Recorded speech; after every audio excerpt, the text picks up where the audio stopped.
firdii akka inni faraduuf gooftummaa kenneeraaf. Amen. Asumarra dhaabbadhu. Asumannaa dhaabi. Hold on. Inni ilma namaa inni waan maal ta'eef? Ilma namaa waan ta'eef. Eenyunni ilmi namaa sun? Yesuus Kiristoos jechuudha. Galatoomi. Eenyutu gooftummaa kenneef? Abbaa isaatu kenneef jechuudha. Abbaan isaa waaqa moo nama? Waaqa. Abbaa isaa kan waaqaa santu Yesuus kun ilma namaa isa ulfina qabeessa waan ta'eef jecha kenneefi gooftummaa tole. Tokkoffaa Qorontos 15:24 bani. Ooy, amma asumatti naa ture. Sanii miti haa deebisee kennuufi akka gooftummaa abbaan asi kenneef deebisee firraa kennuu sii baana. Na dhagaye achi sii dhaqaa dursa amma laalase. Isa kana laalase amma waa'ee wangeela Yohaannis boqonnaa 5 lakkoofsa 27 kana guutuu isaa argachuudhaafi 19 bira na dhaqi dubbisish. 19 irraa furiin isaa maal jedha? Indaqo kun maal jedha? Dursa na dhagaye kaa. Khuni maal jedha? Dura kana obboleessa wal dhagaa deemaa irra miti. Macaafni akka jedhe dhageessee laal. Dhagaa deemaa irra miti. Eksiin takkilleen dhabamsiisuufis sirreessuufis qaceelchuufis waa hundaafuu eksiin takka gahaadha je. Isaaf hin rakkatiin hin dhabamsiisu. Isaaf hin rakkatiin hin dhabamsiisu. Irra ol deebiiti. Ani eksiin guuruu hin danda'u. Bishaan gingilchaan bishaan guuraa ooluun jiru. Hadis Bukhaarii fi Muslim hin taane suwaaba kanii irraa argatu. Waan siin jee eksii takkitti tanaan itti ni amantaa? Dursa na dhagaye. Na dhagaye amma jechuun. Ni amantaa? Dhagaye suuta na dhagaye amma laalas. Ka'atiin walitti martee akka inni nuti bakka ofii barbaadee bichaa keessaa dubbifattu osoo hin taane macaafa qulqulluun kuni. Meera keessan waliin. Laal bakka barbaadde keessaa dubbifattee bakka barbaadde dhiistu osoo hin taane barattee hirtamee biyyuun barnoota biyya lafaatu yookaan inni isa hafuuraa miti. Kanaaf 19 irratti maal jedhama duree isaa irratti Yesuus gooftummaa qabaachuu isaa jedhan. Eenyu kenneef? Isa dhiisi. Eenyu akka kenneef argiteetu si dubbisee jira. Isa dhiisiif maalan jetta duba eenyu kenneef jedhe? Laala obboleessa kiyya fiishkaa akka dubbii akka fiishkaa afuufanii kanan taatu dursa dhagaye. Ni yaadde?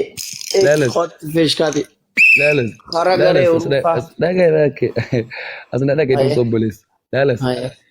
Yesuus gooftummaa qabaachuu isaa jedha lakkoofsa 19 irratti mata duree isaa gaafa fudhattee dubbifattu. Ayyee. Ergaa isaa hiika isaa guutuu argachuudhaafi haga bakka Yesuus kan dhugaa ba'an Yesuusiif kan dhugaa ba'an haga jedhu bira haga geettutti 20 haga lakkoofsa meeqaatti jechuudha. Haga lakkoofsa 29 tti ka jiru dubbisteeti maalummaa Yesuusii fi Yesuus maal akka ta'e beekuu qabdu keessaa tokko achi keessatti beekta malee xiksii takkatti keessaa piik gootee gadi fudhatteeti asirra fiishkaa afuufaa ooltuu miti kun wangeelli. Fixxee? Galatoomi. Yesuus Kiristoos eenyu gooftummaa kenneef jedha caqasni ati dubbiste. Isatti siin deebi'u bakka isa takkuma bira luftee si dubbisee si dhageessee si bira luftee wanti addaa qabaa. Waan inni maal ta'eef jecha kenneef jedhe. Isa xumuree si bira lufee amma eessa jette Qorontos meeqa naan jette. Ayyee gooftummaan achitti Waaqayyoon tokkichi Yesuus ilma namaa kabajaa qabu waan ta'eef jecha gooftummaa kenneef suni asitti marraa fuudhamti kunnooyi. Tokkoffaa Qorontos 15:24 dhaqime deebisee Waaqayyo abba akkanna ja'a. An keessa hin jiru. Keessa jiraadhu siin jenne obboleessa kiyya.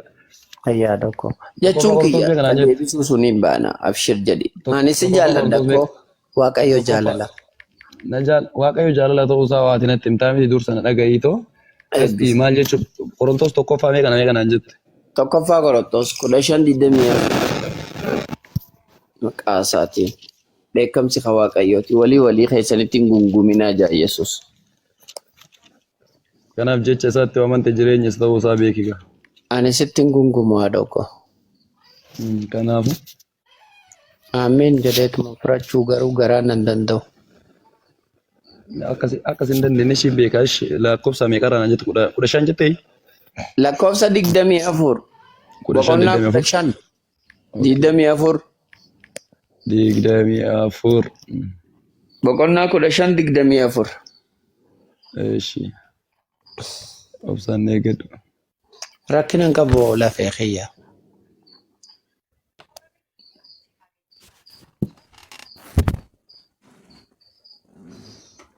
Eeshi dhagaye. Jalqaba isaa mata dureen isaa maal jedhaa? Du'aa ka'uu namootaati. Lakkoofsa 12 irra inni jiru. Rakkinaan qabu lakkoofsa 24 irratti maal jedhame? Hiika isaa waa'ee maalii akka dubbatu barbaadu akka achirratti Mata duree baga dubbistee rakkoon qabu mata duree sittiin dubbadhu. jechuun ammadii laala. Dursa dubbii namaallee dhagaye jechuun deebiin an si dubbisaa jira. Kanaaf ammoo maalummaa isaa maaliif akka dubbatu dammoo achirraa si dubbisuu waan barbaaduufi du'aa ka'uu namootaati. Waa'een asirra ilaallatu ammallee waa'een amma mootummaa deebi'uu kunis waa'ee namootaa ilaallata malee waa'ee Yesuus Kiristoos hin ilaallatu. Inni ati beekuu qabdu keessaa tokko. Kanaaf bakka ati barbaaddu sayyoo si dubbise Kiristoos immoo gooftummaan hundumaa aboo hundumaa humna hundumas golgoleessee mootummicha deebisee Waaqayyo abbatti erga kenne booddee dhumni ni ta'a. Waaqayyo diinota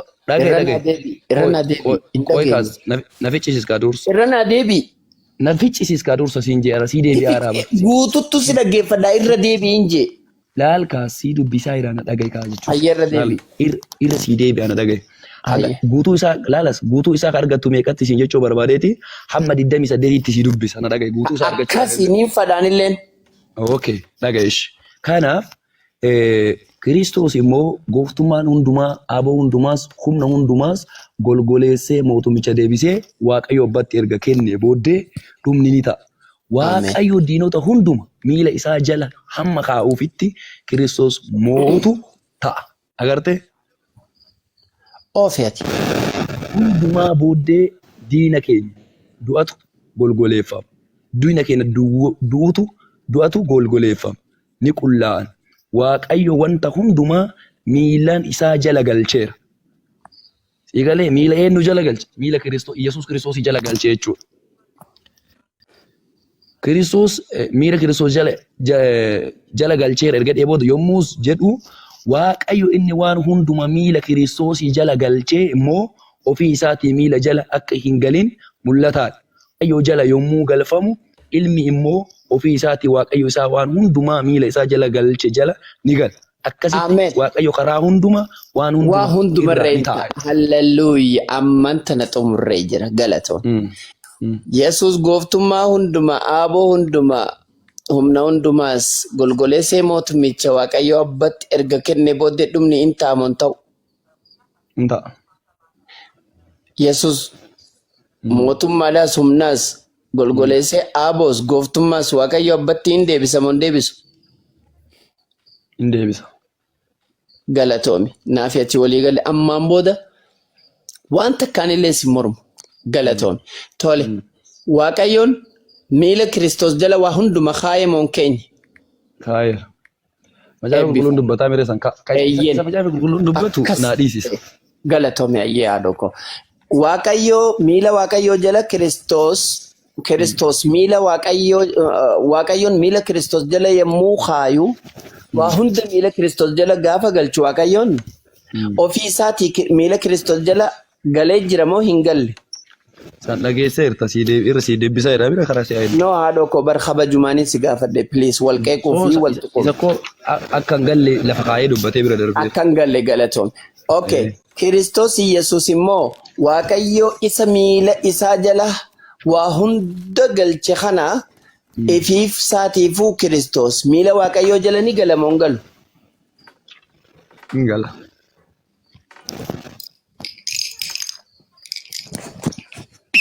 Faragaree urufa.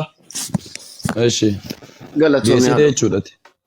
Yaa ani fixadheetiin jira maaliif jennaan ati islaama. Anam fakkee gaafii si gaafadhaam.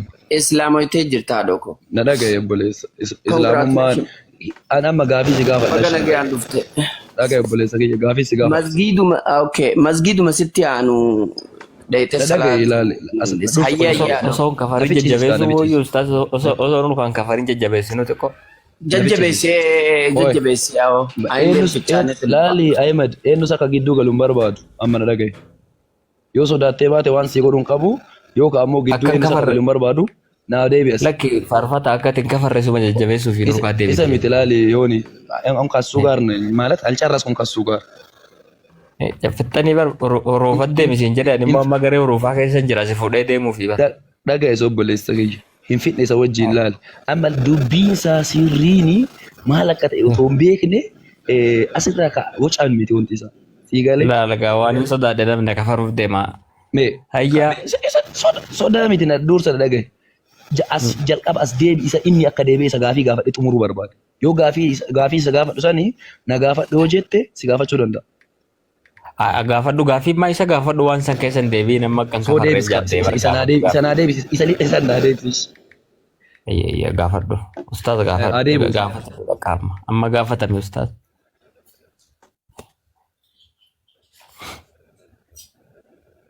Deebis inni naa deebi. Bas hamdi ijirta moo hin jirtan? Gaafadhu ayyee gaafadhu maal gaafachuu feete? Okay, maal jechuu barbaadani? Namni ka amma asirraa haasa'u miti. Fakkeenya waa'ee islaamummaa gaafa si gaafadhe as gabaabatti ka kennaa isa bal'inaan yeroo biraa soo carraa arganne olii dacha'uu dandeenya. Aniif siini? Amma walumaan jirraa miraa naafate kana booda. Kanaaf si gaafadha. Ani garee Urufaa keessaan jira. Urufti jechuun jechuudha. Garee itti waan islaamummaa qaraan ka'a. Atamma na booda islaamaa bar. Islaama jechuun maal jechuudha? Hiiknummaa islaamaatu fakkeenyaaf islaama jechuun akka keessanitti maal jettanii amantuun fakkeenyaaf? Anam akkas hin gaafa. Maal jechuu akkam amantiidha islaam. Islaamni amantiidha. Amantii rabbiin yohanne. Quraana keessatti islaama jechuun nagaadha ka jedhu jira.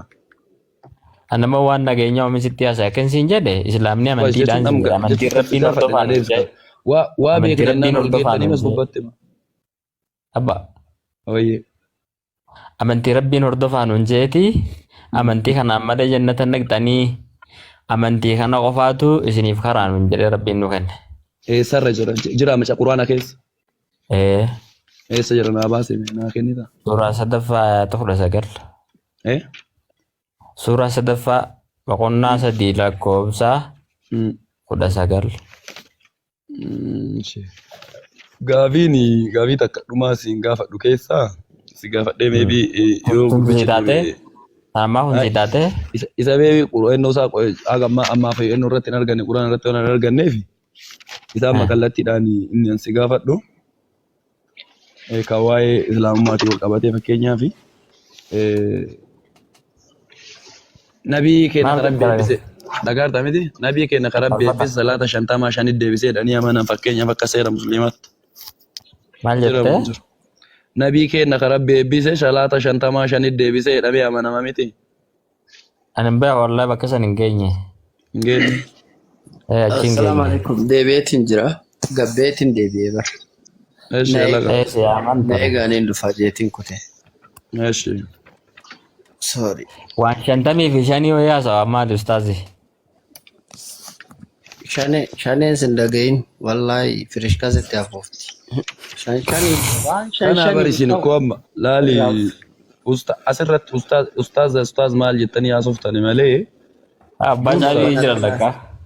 Abbaa caalii kun nola ganda san jira laal banate duru nurraa usin jechuudhaaf hirriibaa. Laala malaa gartanii sin gaafa bitaa isinitti galtu way akka daa'immanitti qoosa daa'immanii qoostanii.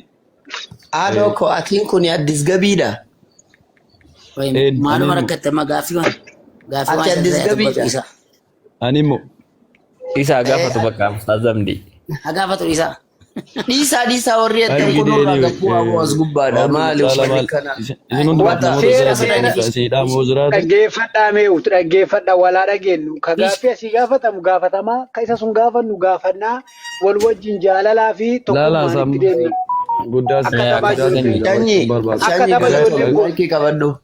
Dhagaartan ni jammasi. Maayikii qabadhu shanyii. Sanyii koonaa eebbifame ati.